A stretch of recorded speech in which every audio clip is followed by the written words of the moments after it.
Hello and welcome to Race Academy official. सत श्री अकाल साਰਿਆਂ ਨੂੰ ਨਮਸਤੇ ਆਦਾਬ। ਸੋ ਆਪਾਂ ਭਾਈ ਜਨਰਲ ਨੌਲੇਜ ਦਾ ਟੌਪਿਕ ਚੱਕਿਆ ਅੱਜ ਪੋਲਿਟੀ ਤੇ ਕੁਐਸਚਨ ਕੁਝ ਕਰਨੇ ਆ ਜਿਹੜੇ ਕਿ ਪਟਵਾਰੀ ਵਾਸਤੇ ਮੋਸਟ ਇੰਪੋਰਟੈਂਟ, ਨਾਇਬ ਤਹਿਸੀਲਦਾਰ ਵਾਸਤੇ ਮੋਸਟ ਇੰਪੋਰਟੈਂਟ, ਜੇਲ੍ਹ ਸੁਪਰੀਡੈਂਡੈਂਟ ਵਾਸਤੇ ਮੋਸਟ ਇੰਪੋਰਟੈਂਟ। ਇਸੇ ਕਰਕੇ ਇਹਦਾ ਨਾਮ ਆਪਾਂ ਡੀਐਨਟੀ ਹੀ ਰੱਖ ਦਿੰਨੇ ਆ। ਡੀਐਨਟੀ ਕਾਫੀ ਪਸੰਦ ਕੀਤੀ ਜਾਣ ਵਾਲੀ ਸੀਰੀਜ਼ ਤੇ ਡੀਐਨਟੀ ਨੂੰ ਹੀ ਆਪਾਂ ਕੰਟੀਨਿਊ ਕਰਦੇ ਆ। अगेन आई एम सॉरी कि डी बहुत ज़्यादा पोस्टपोन होगी, काफ़ी ज़्यादा रजेवें च मैं उलझ गया सी, काफ़ी ज़्यादा पेंडिंग काम पिया सीगा, थोड़ा जिहा अज छुट्टी च रेगूलर होण लग्गियागा। सो डी हुण आपां रेगूलर रखांगे ते पॉलिटी दीयां क्लासां ते नाल होर सबजैक्ट दे आपां क्वेश्चन करदे जावांगे।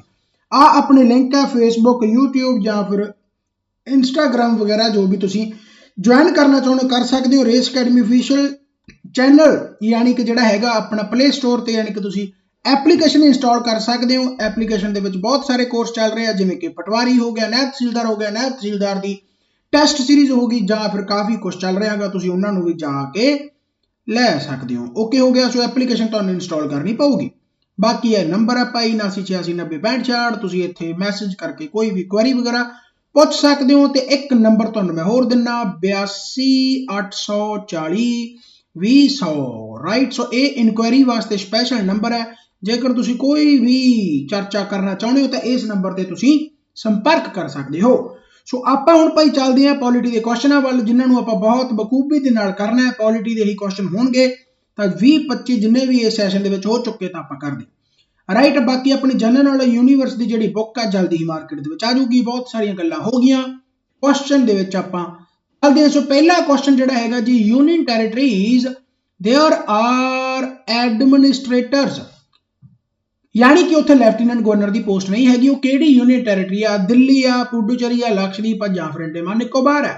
सो तुहानूं पता कि 8 अपनियां यूटियां ते 8 दे विचों आपां जेकर इन्हां नूं डिफरेंशिएट करिए तो 5 दे विच तुहानूं लैफ्टिनेंट गवर्नर मिल जाणगे, 3 दे विच नहीं मिलदे। वो किहड़ी यूनियन टैरेटरी आ उन्हां दी आपां चर्चा कर लैंदे आ। बट इहदा आंसर की आ जाऊगा लक्षद्वीप, ते आई थिंक तुहाडा सारिआं दा आंसर राइट होवेगा। दिल्ली दे विच भी है, पुडुचेरी दे विच भी है, अंडमान निकोबार दे विच भी है, लक्षद्वीप दे विच नहीं हैगा। So there are 8 union territories in India, out of which 3 union territories have the post of lieutenant governor.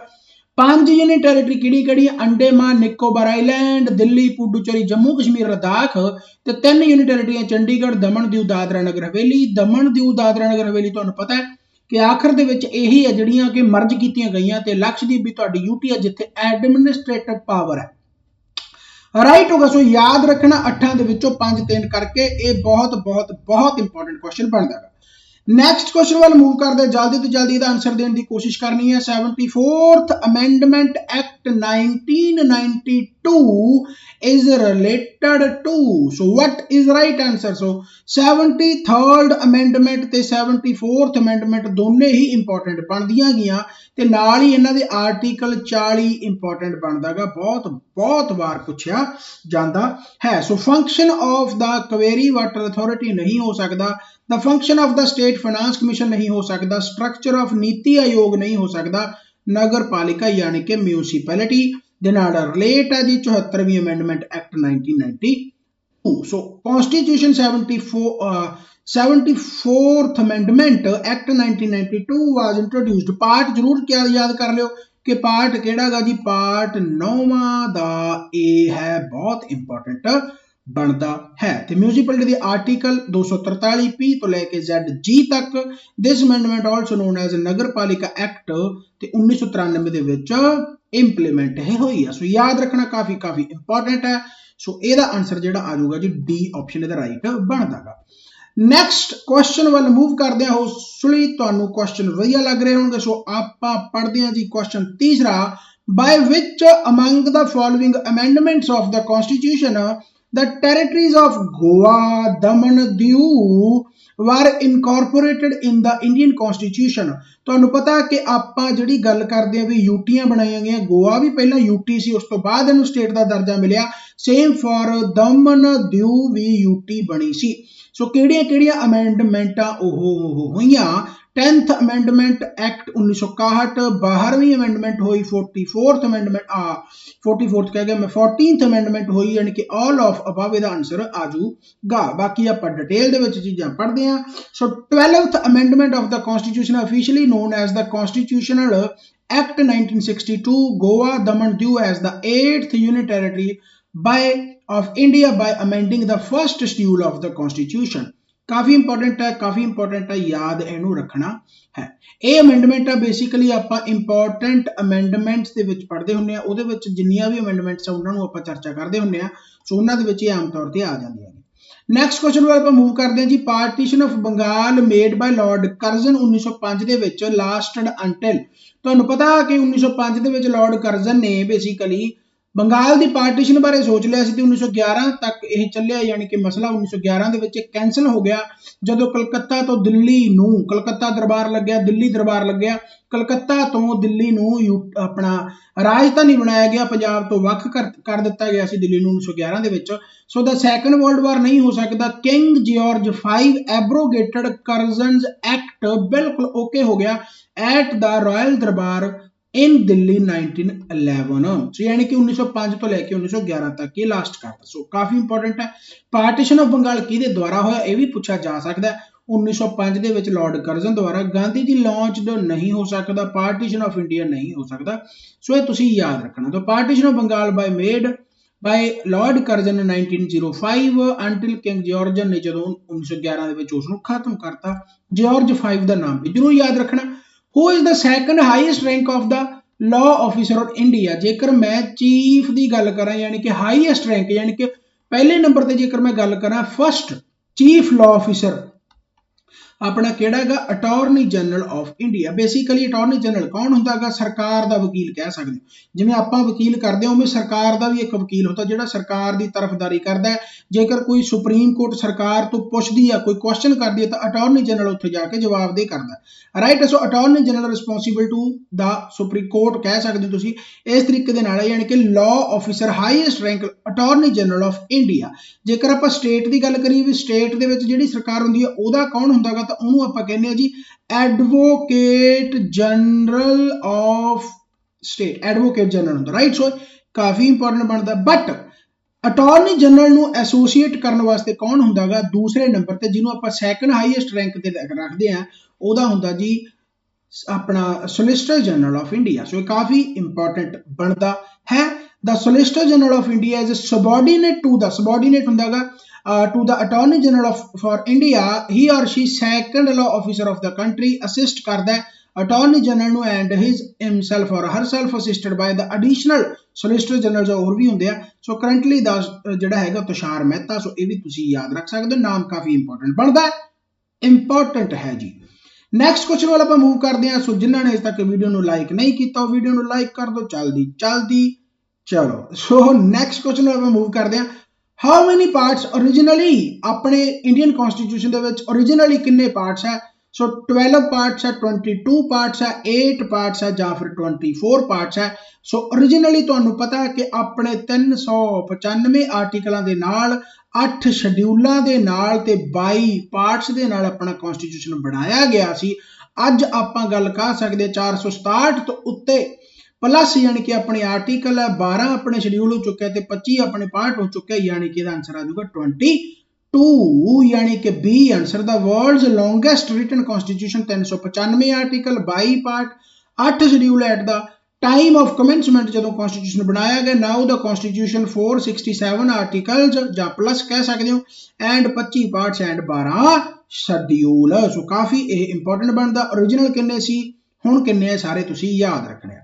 7th question आ गया जी, बहुत तगड़ा क्वेश्चन ते नाल दी नाल आंसर देने की कोशिश करनी है। मनी बिल है जिहड़ा इंट्रोड्यूस किया जा सकता, can be introduced first in which house of parliament? काफी इंपॉर्टेंट, दसो भाई की आंसर आऊगा। ओनली लोक सभा, ओनली इन राज्य सभा, बोथ इन द लोक सभा एंड राज्य सभा, आइदर इन लोक सभा और इन राज्य सभा। What is the right answer? So basically जो मनी बिल है, मनी बिल नूं पहले तो भी ये बिल मनी बिल है या की है, इहनूं कौन डिसाइड करता? ਸਪੀਕਰ ਆਫ ਦਾ ਲੋਕ ਸਭਾ ਡਿਸਾਈਡ ਕਰਦਾ। ਐਂਡ ਮਨੀ ਬਿੱਲ ਦੇ ਤਹਿਤ ਲੋਕ ਸਭਾ ਕੋਲੇ ਹੀ ਸਭ ਤੋਂ ਜ਼ਿਆਦਾ ਪਾਵਰ ਹੁੰਦੀ ਆ।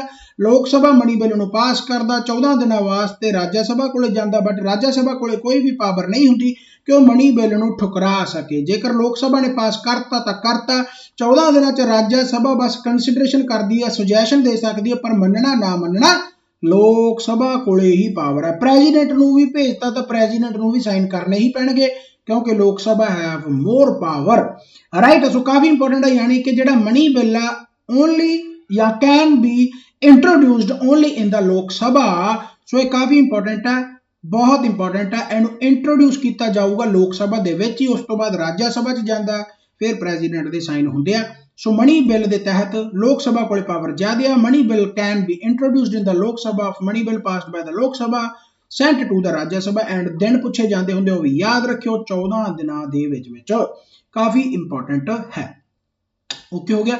पॉलिटी सब्जैक्ट इहो जा जिहड़ा कि तुहानूं हर एग्जाम वास्ते ही इंपॉर्टेंट बनता है, चाहे तुसी किसी भी पेपर की तैयारी करते हो, नायब तहसीलदार जां फिर पटवारी जां फिर पुड्डा जां फिर PSSB जां फिर कोई भी डिपार्टमेंट पेपर लैंदा गा, चाहे जेल सुपरीडेंटेंट है, पॉलिटी के क्वेश्चन तुहानूं आम देखण नूं मिलणगे ते पॉलिटी की गारंटी आपां लैने आ 100% वाली, राइट। इत्थों क्वेश्चन नहीं यानी कि कह लो भी रुकदा तुहाडा, बट उही गल है भी थोड़ा जिहा डिटेल दे विच पढ़ना पैंदा। हाँ राइट। सो चलो भाई आप करते हैं स्टार्ट। नैक्सट क्वेश्चन जिहड़ा कि 8वां गा, बहुत ही important. By which constitution amendment the elected members of Delhi and Pondicherry legislatures were included in the president's electoral college. काफी इंपॉर्टेंट है यह, बहुत इंपॉर्टेंट है यह, बहुत इंपॉर्टेंट है। सो प्रेजिडेंट दियां इलैक्शनां दे विच कौन भाग लै सकदा, ये तुहानूं पता कि ओनली ओनली ओनली दा ख्याल जरूर रखना, only elected member of the legislative assembly. काफी इंपॉर्टेंट है, चाहे फिर वो स्टेट दी क्यों ना होवे। पर यूनियन टैरेटरी हजे तक इत्थे नहीं सी जदों तक 70वीं कॉन्स्टिट्यूशनल अमेंडमेंट एक्ट नहीं आया। यानी कि 70वीं कॉन्स्टिट्यूशनल अमेंडमेंट एक्ट के तहत दिल्ली ते पुडुचेरी यानी कि पौंडीचेरी या पुडुचेरी कह लो, दिल्ली दे विच पौंडीचेरी ते दिल्ली ते नाल इत्थे भी तुहानूं पता कि लैजिस्लेटिव असैंबली है, दिल्ली की सरकार भी है, पौंडीचेरी की भी है। सो इत्थे भी लैजिस्लेटिव असैंबली है। सो ये यूटियां ही मिलाईयां गईयां, यूटियां नूं भी पावर दित्ती गई कि तुसीं भी प्रेजिडेंट इलैक्टोरल कॉलेज दे विच हिस्सा लै सकदे हो, प्रेजिडेंट दी इलैक्शनां दे विच हिस्सा लै सकदे हो। काफी यह इंपॉर्टेंट है। प्रेजिडेंट दी इलैक्शनां दे विच नॉमीनेटेड मैंबर हिस्सा नहीं लैंदे, याद रखना काफी इंपॉर्टेंट है। क्यों? क्योंकि प्रेजिडेंट नॉमीनेटेड मैंबरां नूं ही अपॉइंट करदा। जेकर प्रेजिडेंट नॉमीनेटेड मैंबरां नूं अपॉइंट करदा तां इत्थे तुसीं कह सकदे हो भी प्रेजिडेंट दे बंदे ही लगे होए आ, तां प्रेजिडेंट दे बंदे ही प्रेजिडेंट दी इलैक्शन दे विच हिस्सा किवें लै सकदे आ, याद करन दा तरीका काफी इंपॉर्टेंट है। सो प्रेजिडेंट दी इलैक्शन दे विच नॉमीनेटेड मैंबर हिस्सा नहीं लैंदे, पर जेकर आपां वाइस प्रेजिडेंट दी गल करिए तां वाइस प्रेजिडेंट दे विच all member of the legislative assembly, right. So सारे हिस्सा लैंदे आ, विच नॉमीनेटेड भी आ जाणगे, पर प्रेजिडेंट विच only elected member of the legislative assembly. So याद रखना काफी इंपॉर्टेंट है। बाकी उही गल्लां हुंदियां भाई, जेकर तुसीं डिटेल पढ़ी होगी तां ही तुहानूं ये चीज़ां याद रखणगे, यानी कि याद रहणगियां। बट जेकर तुसीं पढ़ना चाहुंदे हो तां फिर उही गल आ भी भाई कोर्सां दे विच आओ, कोर्स दे विच डिटेल दे विच कराया जांदा गा, इसे करके कोर्स बनाए जांदे आ। सो मेरे हिसाब दे नाल डिटेल दे विच तुसीं पढ़ सकदे हो कोर्सां दे विच। ओके आ जी, चलो आपां नैक्सट क्वेश्चन वाल मूव करदे हां। अच्छा आ एक्सप्लेनेशन दी हुई है कि in this article 55 state includes national capital territory of Delhi and union territory Puducherry जिहड़ा हैगा वो हिस्सा लै सकदा। सो याद रखना 70वीं अमेंडमेंट। नैक्सट क्वेश्चन वाल आपां मूव करिए, काफी क्वेश्चन इंपॉर्टेंट ते इस तो पहले ही क्वेश्चन एक आ चुकिया है जिहड़ा आपां सैकेंड लॉ ऑफिसर की गल करदे मैं उहदी दस्सिया सीगा कि chief law officer of the government of India कौन है। Chief justice of India, controller and auditor general of India, attorney general of India या फिर जज of supreme court of India. So attorney general is the highest law officer of India. So याद रखना है। दूसरे number पर तुहानूं पता है सोलिसिटर जनरल है। सो लॉ ऑफिसर जिहड़ा highest is responsible for the assisting the government in all legal matters. So government के जिन्ने भी लीगल मैटर है उत्ते अटॉर्नी जनरल यानी कि सरकार के वकील के तौर पर काम करता है। 10वां क्वेश्चन आ गया जी, लक्षद्वीप की जी हाई कोर्ट आ is located in which state of India. Most important question. ये क्वेश्चन आम तौर पर तुहानूं छोटे पेपरों के मिलणगे। ये वैसे भी तुसीं मैच ऑफ द फॉलोइंग के देख सकते हो, चाहे PCS है, चाहे नैब तहसीलदार है, चाहे कोई भी PPSC का एग्जाम लिया जाता।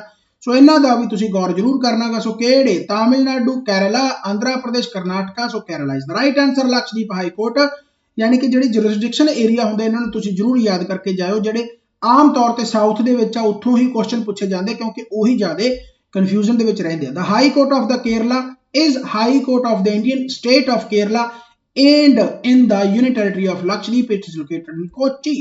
What is the right answer? Next question तुहाडे सामने पेश है। Under which article rule of British government the first law for the rule of India. काफी इंपॉर्टेंट है तो काफी यूनीक क्वेश्चन है क्योंकि यहो जिहे क्वेश्चन तुहानूं बहुत घट मिलणगे, घट देखने को मिलते हैं।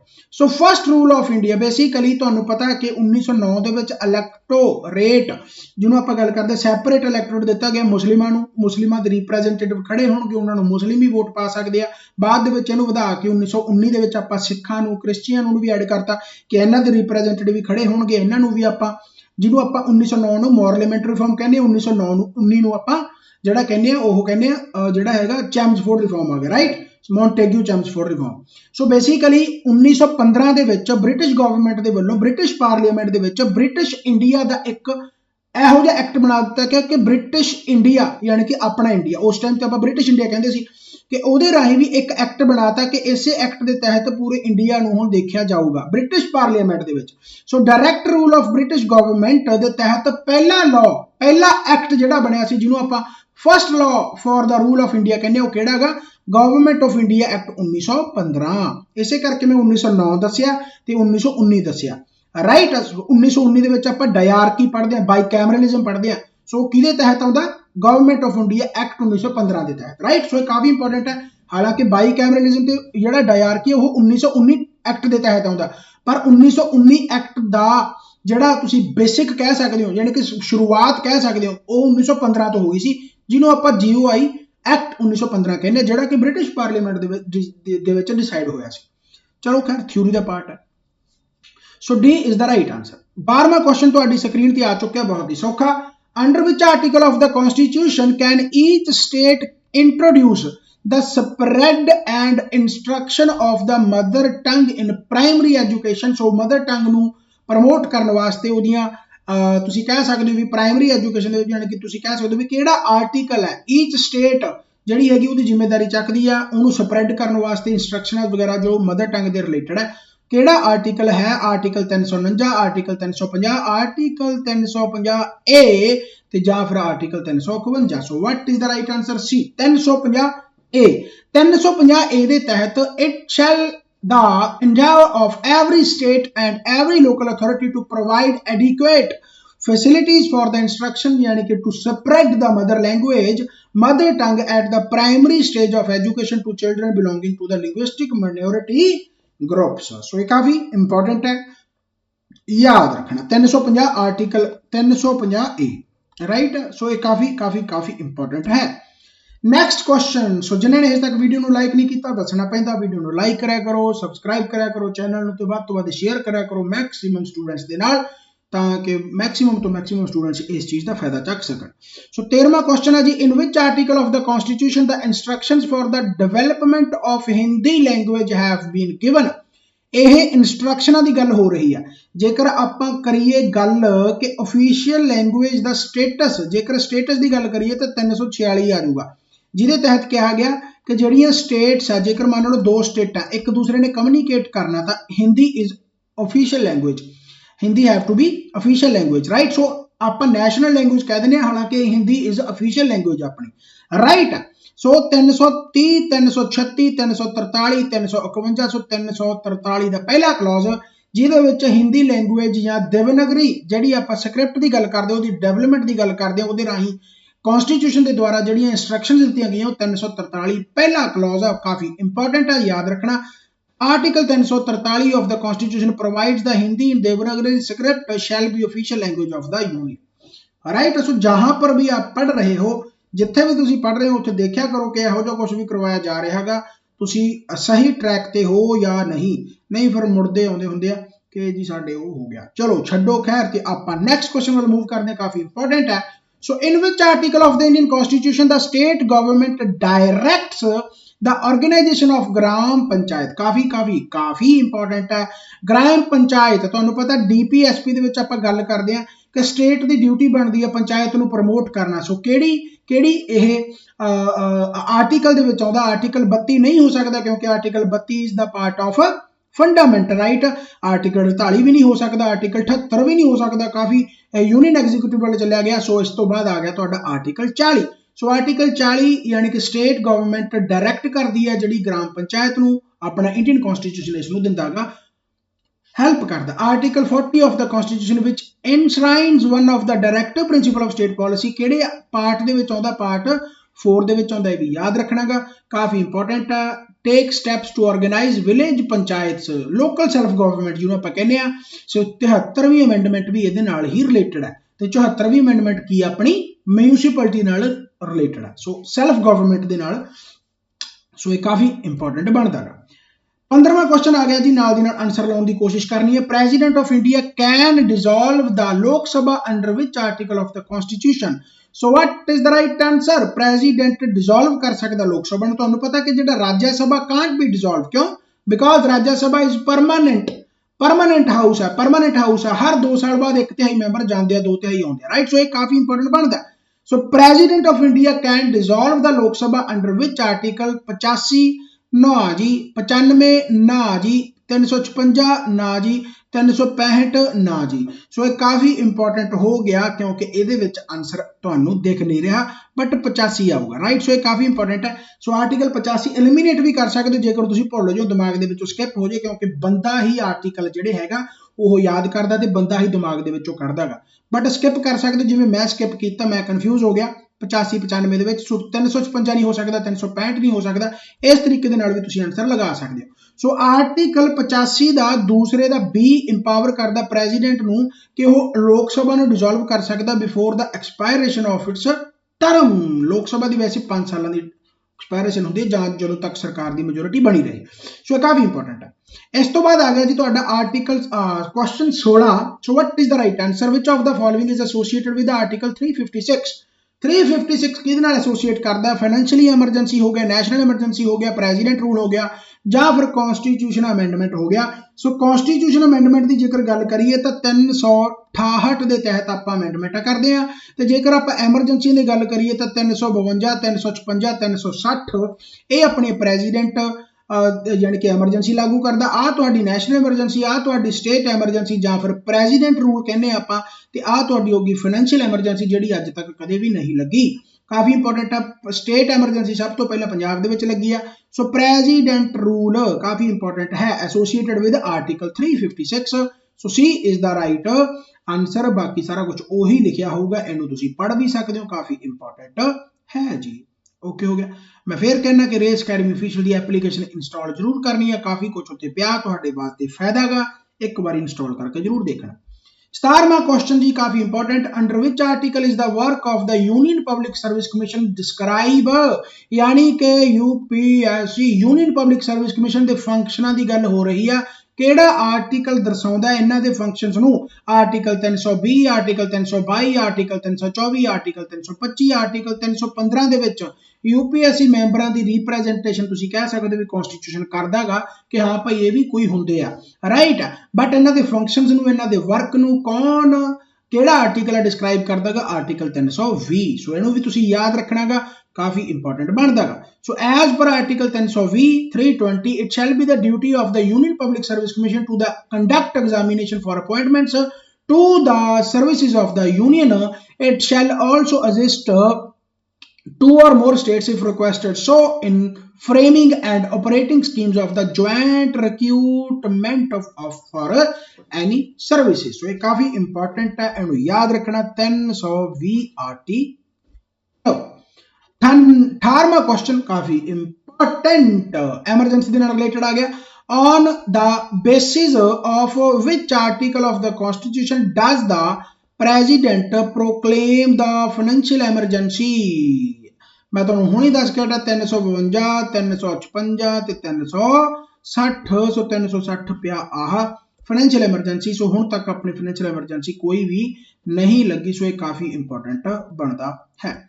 नैक्सट क्वेश्चन जल्दी तो जल्दी आंसर देने की कोशिश करनी है। Constitution of India was adopted by constituent assembly. So constituent assembly ने कॉन्स्टिट्यूशन ऑफ इंडिया अडॉप्ट कदों किया गा? सो याद रखना 26 नवंबर 1949 ते अज दे दिन यानी कि अज दा अपना हैगा जी 26 जनवरी 1950। अज का दिन तो 26 जनवरी है 1950 ਨੂੰ ਇਹ यानी कि इंप्लीमेंट हो गया ਸੀਗਾ, ਜਿਹਨੂੰ ਆਪਾਂ गणतंत्र दिवस के नाम ਨਾਲ ਜਾਣਦੇ ਆ, रिपब्लिक डे के नाम ਨਾਲ ਜਾਣਦੇ ਆ। बट अडॉप्ट कदों किया गया ਸੀ? 26 नवंबर 1949 ਨੂੰ।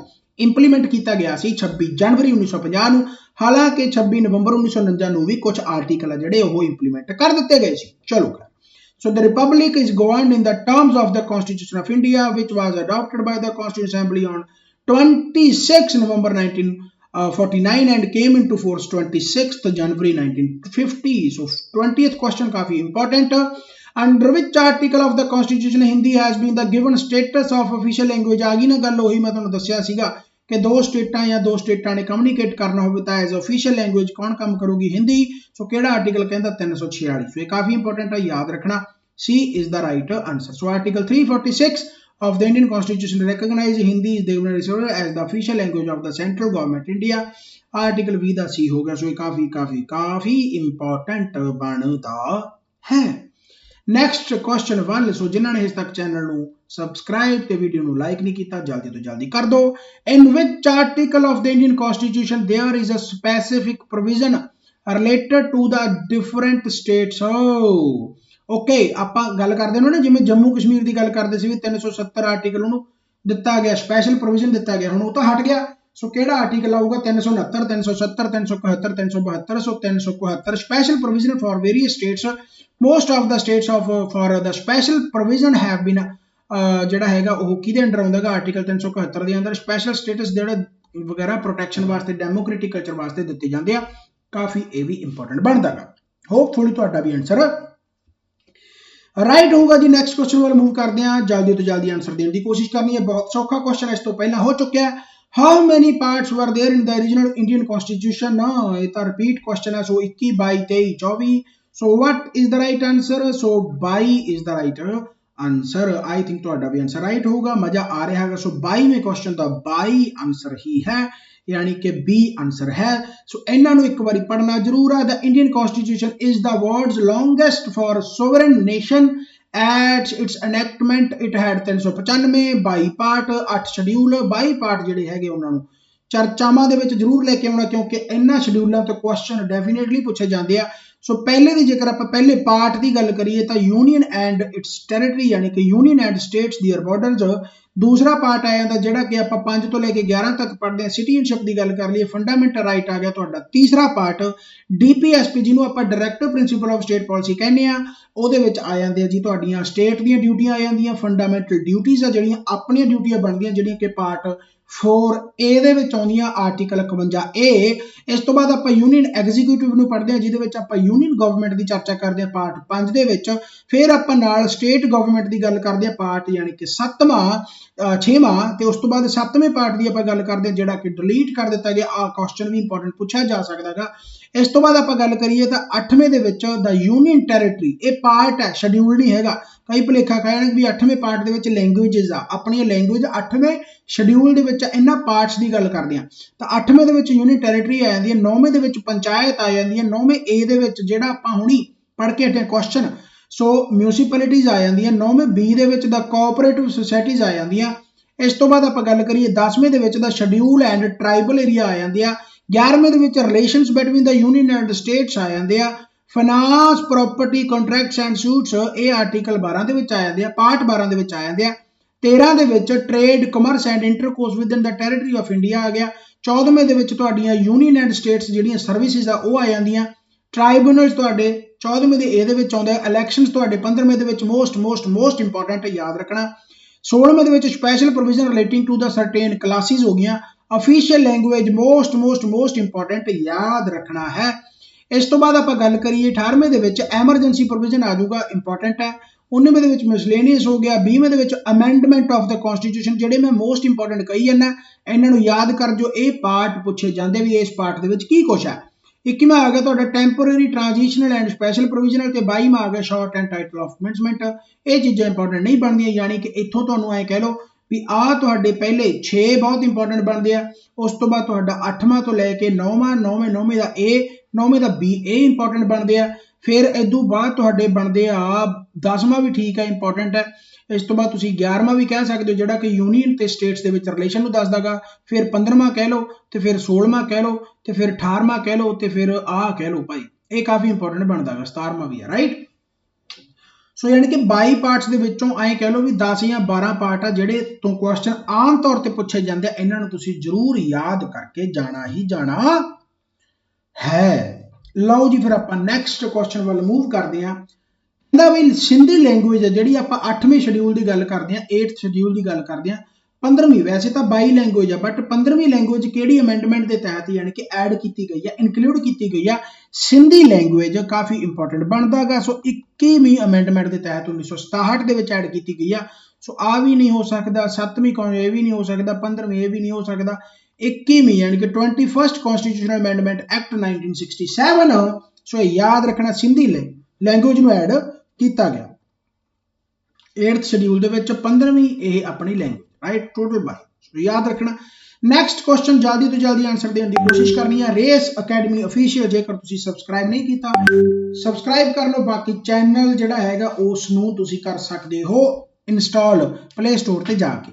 ਓਕੇ ਹੋ ਗਿਆ, ਕਾਫੀ ਟਾਈਮ ਤੋਂ ਬੈਠੇ ਰਹਿੰਦੇ ਆ। So in which part did the provision of the formation of gram panchayat. Gram panchayat ਵਾਸਤੇ ਕਿਹੜਾ ਪਾਰਟ ਹੈ? ਹੁਣੇ ਆਪਾਂ ਪਾਰਟ 22 ਦੇ 22 ਪੜ੍ਹ ਕੇ ਹਟੇ ਆ, ਰਾਈਟ। ਸੋ ਦੱਸਣਾ ਭਾਈ ਪਾਰਟ ਚੌਥਾ, ਰਾਈਟ। ਸੋ ਪਾਰਟ ਚੌਥਾ, ਪਾਰਟ ਤੀਸਰਾ, ਪਾਰਟ ਦੂਸਰਾ, ਪਾਰਟ ਪੰਜਵਾਂ, ਤੁਹਾਨੂੰ ਇਹ ਹੁਣੇ ਪਤਾ ਲੱਗ ਜੂਗਾ। ਆਨਸਰ ਤਾਂ ਮੈਂ ਲਾਤਾ ਖੈਰ। ਸੋ ਪਾਰਟ ਚੌਥਾ ਜਿਹੜਾ ਹੈਗਾ ਤੁਹਾਡਾ ਉਹ ਫੰਡਾਮੈਂਟਲ ਡਿਊਟੀਜ਼ ਆ। ਪਾਰਟ ਪੰਜਵਾਂ ਜਿਹੜਾ ਹੈਗਾ ਤੁਹਾਡਾ ਯੂਨੀਅਨ ਗਵਰਨਮੈਂਟ ਹੈ। ਸਟੇਟ ਗਵਰਨਮੈਂਟ ਪਾਰਟ 6ਵਾਂ ਗਾ, ਤੇ ਪੰਚਾਇਤ ਦਾ ਆ ਗਿਆ ਤੁਹਾਡਾ ਪਾਰਟ ਜਿਹੜਾ ਹੈਗਾ ਜੀ 9ਵਾਂ। ਸੋ ਕਾਫੀ ਇਹ ਇੰਪੋਰਟੈਂਟ ਚੀਜ਼ਾਂ ਬਣਦੀਆਂ ਗਈਆਂ। So which part did the provision for the formation of gram panchayat. So ਇਹ ਤੁਸੀਂ ਜ਼ਰੂਰ ਯਾਦ ਰੱਖਣਾ। ਬਹੁਤ ਥੱਕ ਗਏ ਯਾਰ, ਚਲੋ ਖੈਰ, ਰਾਈਟ। ਸੋ ਇਹ ਯਾਦ ਰੱਖਣਾ ਪਾਰਟ ਚੌਥੇ ਦੇ ਵਿੱਚ ਆ, ਜਿਹਦੇ ਵਿੱਚ ਆਪਾਂ ਡੀਪੀਐਸਪੀ ਦੀ ਗੱਲ ਕਰਦੇ ਹਾਂ। ਡੀਪੀਐਸਪੀ ਦੀ ਗੱਲ ਕਰਦੇ ਹਾਂ। ਡੀਪੀਐਸਪੀ ਦੇ ਵਿੱਚ ਆਪਾਂ ਕਿਹੜੇ ਆਰਟੀਕਲ ਦੇ ਵਿੱਚ ਪੜ੍ਹਦੇ ਹਾਂ? ਆਰਟੀਕਲ 40 ਦੇ ਵਿੱਚ ਪੜ੍ਹਦੇ ਹਾਂ। ਸੋ ਇਹ ਤੁਸੀਂ ਯਾਦ ਰੱਖਣਾ ਹੈ, ਜਿਹੜਾ ਕਿ 36 ਤੋਂ ਲੈ ਕੇ 51 ਤੱਕ ਆਉਂਦਾ ਭਾਈ, right. So formation of gram panchayat, state the duty ਬਣਦੀ ਹੈ ਪ੍ਰੋਟੈਕਟ ਕਰਨਾ ਵੀ। ਸੋ ਇਹ ਕਾਫੀ ਇੰਪੋਰਟੈਂਟ ਹੈ, ਰਾਈਟ। ਸੋ ਇਹ ਯਾਦ ਤੁਸੀਂ ਰੱਖਣਾ ਹੈ। ਜੇਕਰ ਤੁਹਾਨੂੰ ਪੁੱਛਿਆ ਜਾਵੇ ਗ੍ਰਾਮ ਪੰਚਾਇਤ ਦੀ ਆਈਟਮਸ ਯਾਨੀ ਕਿ ਇਹਨਾਂ ਦੇ ਸਬਜੈਕਟ ਕਿੱਥੇ ਆ, ਉਹ ਫਿਰ ਆਪਾਂ ਪਾਰਟ 9 ਦੇ ਵਿੱਚ ਜਾ ਕੇ ਚਰਚਾ ਕਰਦੇ ਹਾਂ। ਫਿਰ ਪਾਰਟ 9 ਦੇ A ਦੇ ਵਿੱਚ ਮਿਊਨਿਸਪੈਲਿਟੀ, ਪਾਰਟ 9B ਦੇ ਵਿੱਚ ਕੋਆਪਰੇਟਿਵ ਸੁਸਾਇਟੀਜ਼ ਦੀ ਗੱਲ ਆਪਾਂ ਕਰਦੇ ਹਾਂ। ਓਕੇ ਹੋ ਗਿਆ। ਸੋ ਆਰਟੀਕਲ 25 ਦੀ ਜੇਕਰ ਗੱਲ ਕਰੀਏ ਤਾਂ ਆਰਟੀਕਲ 25 ਕੀ ਆ? What is the main function of the nagar panchayat? Nagar panchayat ਦਾ ਮੇਨ ਫੰਕਸ਼ਨ ਕੀ ਆ? Public road, cleaning of places and drains, illumination of lights, all of above। So ਸਾਰੇ ਹੀ ਕੰਮ ਕਰਨੇ ਪੈਣਗੇ ਨਗਰ ਪੰਚਾਇਤ ਨੂੰ। ਸੋ ਯਾਦ ਰੱਖਣਾ services and facilities required for the urban area cleanliness program providing street lighting ਜੋ ਵੀ ਹੁੰਦੀ ਆ, street in wards, main streets of the city, ਇਹ ਤੁਹਾਡਾ ਬਣਦਾ ਜਿਹੜਾ ਹੈਗਾ ਨਗਰ ਪੰਚਾਇਤ ਦਾ ਕੰਮ, ਰਾਈਟ। ਸੋ ਇਹ ਕਾਫੀ ਇੰਪੋਰਟੈਂਟ ਬਣਦਾਗਾ। ਮੇਰੇ ਹਿਸਾਬ ਦੇ ਨਾਲ ਤੁਹਾਨੂੰ 25 ਦੇ 25 ਕੁਐਸਚਨ ਕਾਫੀ ਇੰਪੋਰਟੈਂਟ ਯਾਦ ਹੋ ਗਏ ਹੋਣਗੇ। ਮੈਂ ਗਾਰੰਟੀ ਲੈਣਾ ਕਿ ਇਹਨਾਂ ਕੁਐਸਚਨਾਂ ਦੇ ਵਿੱਚੋਂ ਤੁਹਾਡੇ ਪੇਪਰ ਦੇ ਵਿੱਚ ਇੱਕ ਅੱਧਾ ਕੁਐਸਚਨ ਤਾਂ ਪੱਕਾ ਪਿਆ ਹੋਊਗਾ। ਬਾਕੀ ਆਪਾਂ ਪੋਲਿਟੀ ਤੋਂ ਇਲਾਵਾ ਹੋਰ ਵੀ ਜਿਹੜੇ ਹੈਗੇ ਆ ਉਹ ਕਰਨੇ ਹੀ ਕਰਨੇ। ਬਾਕੀ ਡੀਐਨਟੀ ਹੁਣ ਕੰਟੀਨਿਊ ਰਿਹਾ ਕਰੂਗੀ। ਆਈ ਐਮ ਸੋ ਸੌਰੀ ਕਿ ਡੀਐਨਟੀ ਤੁਹਾਡੀ ਬਹੁਤ ਜ਼ਿਆਦਾ ਪਿੱਛੇ ਰਹਿ ਗਈ, ਸਟਾਪ ਰਹਿ ਗਈ। ਆਪਣੀ ਡੀਐਨਟੀ ਸੀਰੀਜ਼ ਕਾਫੀ ਮਸ਼ਹੂਰ ਆ। ਬਾਕੀ ਵੱਧ ਤੋਂ ਵੱਧ ਸ਼ੇਅਰ ਕਰਿਆ ਕਰੋ। ਮੈਕਸਿਮਮ ਤੋਂ ਮੈਕਸਿਮਮ ਸਟੂਡੈਂਟਸ ਕੋਰਸਿਸ ਦੇ ਵਿੱਚ ਆਓ। ਕੋਰਸਿਸ ਦੇ ਵਿੱਚ ਬਹੁਤ ਵਧੀਆ ਡਿਟੇਲ ਦੇ ਵਿੱਚ ਥਿਊਰੀ ਪੜ੍ਹਾਈ ਜਾਂਦੀ ਹੈ। ਬਾਕੀ ਥੋੜਾ ਜਿਹਾ ਮੈਂ ਡਿਲੇ ਹੋ ਗਿਆ ਸੀਗਾ, ਮੈਂ ਪਹਿਲਾਂ ਹੀ ਦੱਸ ਰਿਹਾਗਾ ਕਿ ਘਰੇਲੂ ਕਾਰਨਾਂ ਕਰਕੇ, ਬਾਕੀ ਆਪਣੇ ਕਾਰਨਾਂ ਕਰਕੇ, ਜਿਵੇਂ ਕਿ ਆਹ ਜਿਹੜੀ ਚੀਚੀ ਹੈ, ਇਹ ਚੀਚੀ ਭਰ ਗਈ ਸੀ ਥੋੜੀ ਜੀ ਖੱਬੀ। ਸੋ ਹੋ ਜਾਂਦਾਗਾ, ਪ੍ਰੋਗਰਾਮ ਹੋ ਜਾਂਦਾ, ਰਾਈਟ। ਸੋ ਕਾਫੀ ਜਣਾਂ ਨੂੰ ਪਤਾ, ਕਾਫੀਆਂ ਨੂੰ ਨਹੀਂ ਪਤਾ, ਤੁਸੀਂ ਵਧਾਈਆਂ ਦੇ ਸਕਦੇ। So thank you very much. ਬਾਬਾ ਮਿਹਰ ਕਰੇ, ਚੜ੍ਹਦੀ ਕਲਾ ਕਰੋ। ਇਸੇ ਤਰੀਕੇ ਨਾਲ ਪੜ੍ਹਦੇ ਰਹੋ ਤੇ ਆਪਾਂ ਹੋਰ ਨਵੀਂ ਵੀਡੀਓਜ਼ ਨਾਲ ਮਿਲਦੇ ਰਹਾਂਗੇ ਇਸੇ ਤਰੀਕੇ ਦੇ ਨਾਲ। ਬਾਏ ਬਾਏ, ਟੇਕ care।